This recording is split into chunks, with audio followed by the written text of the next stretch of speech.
লক্ষ্মীপুরে ওয়ার্কশপ ব্যবসার আড়ালে আগ্নেয়াস্ত্র তৈরির অভিযোগে নূর উদ্দিন জিকু নামে এক যুবককে গ্রেফতার করেছে জেলা গোয়েন্দা পুলিশ।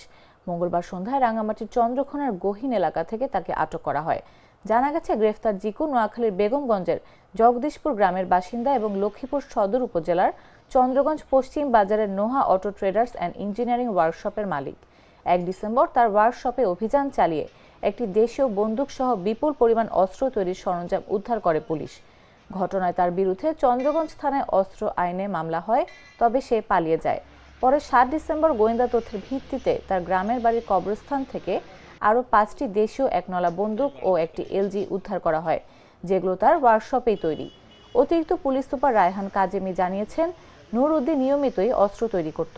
মামলার পর তাকে অবশেষে রাঙামাটি থেকে গ্রেফতার করা হয়েছে।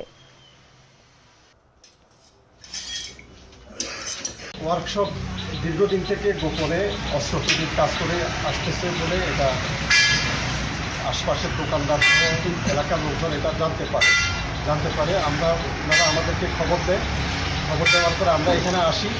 তার এখানকার লোকজনের সহযোগিতায় আমরা এখানে তল্লাশি করি। যেহেতু এটা আমাদের জেলার বাইরে নোয়াখালী জেলায় পড়ে, সেজন্য আমরা নোয়াখালী বেগমগঞ্জ থানারও আমরা সাহায্য নিয়ে পর্বে তারা আসে এবং আমরা জানতে পারি এখানে প্রচুর অস্ত্র রয়েছে আমাদের, এবং আমরা কিছু অস্ত্র 6টা অস্ত্র আমরা উদ্ধার করতে পেরেছি এবং অন্যান্য অস্ত্রের তথ্য আমরা বেগমগঞ্জকে দিয়েছে, থানাকে দিয়েছে। তারা অভিযান পরিচালনা করে তারা অন্য অস্ত্রগুলো উদ্ধার করবে।